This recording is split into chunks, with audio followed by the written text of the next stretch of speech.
Many years ago, I received a revelation that I had, first man in the moon vibration. And I just felt that that was so far away from any reality for me, and wondered if you had an interpretation for that. The only reason that it felt to you like it was far away is because you sort of,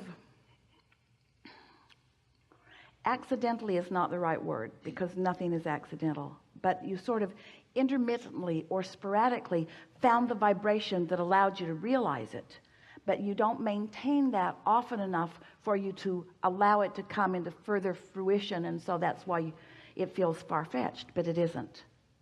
When we said earlier, if this time-space reality has the wherewithal to help you find an inspiration for something, then it has the wherewithal to deliver it fully. But you have to be the one that keeps that vibration alive.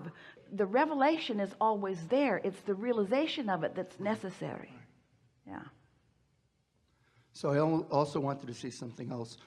I had an instant realization of think about what you're saying. We like those words. An instant realization. I found myself somehow with other subjects active in a vibration that allowed me to realize something instantly. So it felt like it came out of nowhere, but it didn't. It came out of my alignment with the vibration that allowed me to translate it. So I was in traffic, and I had an appointment, and I was in traffic for about an hour going into a tunnel before I went into the tunnel. And I called my appointment. I was really looking forward to this appointment. And I was listening to this other motivational tape. And then suddenly I said, just before I went into the tunnel, it was kind of depressing being in traffic for an hour, knowing I was going into a tunnel and knowing I was going to be late for my appointment. So I said, I have to listen to Abraham Hicks. So I put on Hicks on my iPhone. And as soon as I got into the tunnel, I said, well, at least I spent more time outside of the tunnel than inside. So when I got into the tunnel, it became a little more hectic because I had a truck to the left of me and a truck behind me, and my car started to vibrate. And I said, what could be worse than that? So I started the video, daily video, Abraham audio rather, and you had said, generalize. So I started to generalize. And even though my car was vibrating, it was sort of got funny. Because the tunnel amplified the vibrations all around, made them more. Yeah. And then you said something incredible. You said, who cares where you are? It matters where you're going. And then that suddenly was a revelation to me, instantaneously. And then suddenly the traffic just started dispersing. As soon as you said that, as soon as I felt good, and I said, no one else is going to believe this unless people in this room. It's just that I was. You have to come to a room where they're all crazy. Yeah.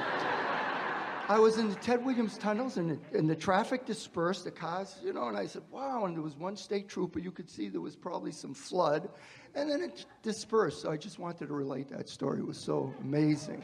Thank you. Amazing inspiration. So there's more good news for you in that recollection of that experience. You were in the vicinity where you received the inspiration. And for a manifestation to occur so rapidly, that means you were really in the vibrational vicinity of it where you could realize it. And we would like to say to all of you, you are that close to everything you want. It's just a matter of being there and recognizing that you are and going with it. Because there are many people who have heard things from us who would say, this is the last damn time I'm going to put on an Abraham recording because I'm not getting what... In other words, you were in the vicinity, and that's why it happened the way that it did.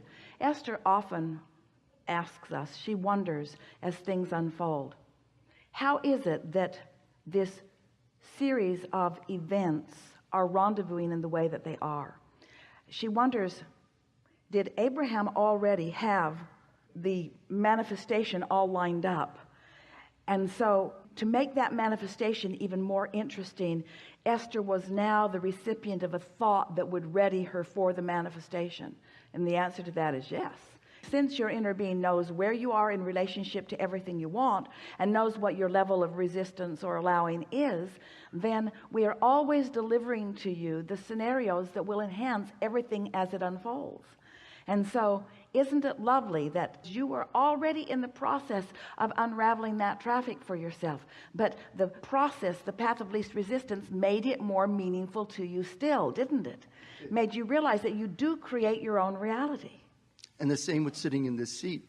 The closest reality that I could perceive to that vibration of First Man of the Moon was sitting in the seat. And I had all kinds of resistance to sitting in the seat because I could see myself on the screen and it said, that looks like TV. I don't want to be on TV. And there's hundreds of people in this room and they don't want to listen to my meanderings about this and so forth. Turns out they but did. I knew, yes. And I knew you were going to call me eventually. So it worked out. Great. Yeah. It's marvelous. Well, in the same way that you knew that we were eventually going to call on you, you must know that eventually everything that you want will come to full fruition. And you and how you feel is the only factor that determines the length of time between now and that manifestation. Amazing. It is one. Yes, indeed.